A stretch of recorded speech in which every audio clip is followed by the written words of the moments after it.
और गांव में रामू और महेश नाम के दो दोस्त रहा करते थे। रामू बहुत ही मेहनती था, लेकिन महेश आलस करके अपने खेतों में काम किया करता था। अरे वाह रामू, मैंने सुना है इस साल तुम्हारी बहुत ही अच्छी फसल हुई है। हाँ काका, इस बार मेरी बहुत अच्छी फसल हुई है। फसल बेचने पर मुझे बहुत अच्छा मुनाफा होगा। बेटा, तुम्हारे खेत में कुल कितनी बोरी फसल हुई है? काका, 5 एकड़ जमीन पर कुल 150 बोरी हुई है। ठीक है काका, चलो मैं चलता हूँ, मुझे आज अनाज को बेचने के लिए जाना है। ऐसा कहकर रामू वहाँ से चला जाता है। तभी थोड़ी देर बाद महेश भी वहाँ से अपने खेतों की ओर जा रहा था। अरे महेश बेटा, कहाँ जा रहे हो? काका, खेत में फसल की बोरियां आज सुबह जल्दी जाकर मैंने भर दी थी, अब उन्हीं को लेने जा रहा हूँ। महेश बेटा, तुम्हारे पास भी 5 एकड़ जमीन है ना? तो तुम्हारे खेत में इस बार कितनी फसल की बोरियां हुई है? हाँ काका, मेरे पास 5 एकड़ जमीन है और मेरी जमीन पर इस बार 1 एकड़ में 20 बोरियां हुई है, तो 5 एकड़ की 100 बोरियां हुई है। क्यों महेश बेटा, तुम्हारे खेत में 100 बोरी की फसल ही क्यों हुई है? तुम्हें पता है तुम्हारा दोस्त जो रामू है, उसके पास भी 5 एकड़ जमीन है। उसकी जमीन पर 150 बोरियों का अनाज हुआ है, जबकि जहां तुम दोनों के खेत है उधर के इलाके की जमीन तो एक जैसी ही है। क्या कहा? मेरे दोस्त रामू के खेत में इस बार 150 बोरियां की फसल हुई है, लेकिन उसने तो मुझे बताया ही नहीं। ठीक है काका, चलो मैं चलता हूँ। फिर शाम को महेश अपनी फसल बेचकर अपने घर लौट जाता है। घर पहुंचकर महेश फसल के बारे में सारी बात अपनी पत्नी को बताता है। मुझे पता है आपको 50 बोरियों का नुकसान क्यों हुआ है, क्योंकि आप अपने दोस्त रामू की तरह मेहनत नहीं करते, इसलिए आपको 50 बोरियों का नुकसान हुआ है।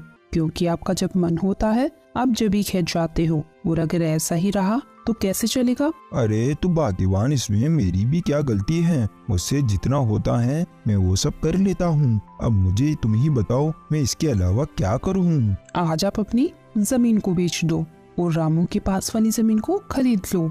अगर रामू की जमीन 5 एकड़ है तो आप भी पूरी 5 एकड़ जमीन को खरीद लो, और रामू से कहो कि अब अपन दोनों पूरे 10 एकड़ जमीन पर साथ मिलकर काम करेंगे, और जो भी मुनाफा होगा दोनों बराबर बांट लेंगे। हाँ, तुम ये बात बिल्कुल सही कह रही हो।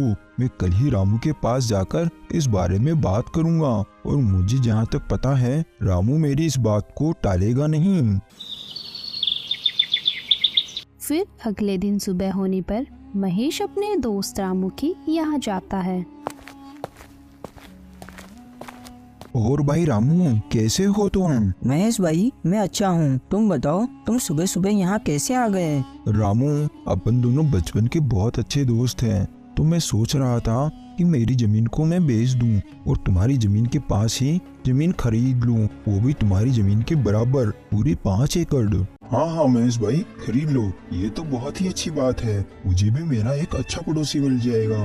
लेकिन रामू, अगर तुम्हें एतराज ना हो तो अपन दोनों मिलकर तुम्हारी और मेरी जमीन पर खेती करें, क्योंकि दोनों अलग अलग मेहनत करने से अच्छा है दोनों एक जगह ही मेहनत करें।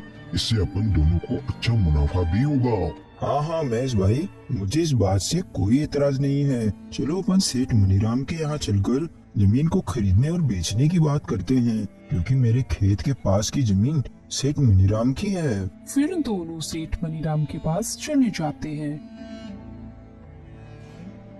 सेठ जी, रामू के पास वाली जो जमीन आपकी है, मुझे उस जमीन को खरीदना है। तो खरीद लो, हमने कब मना किया है, लेकिन जमीन खरीदने के लिए पैसे लेकर आए हो।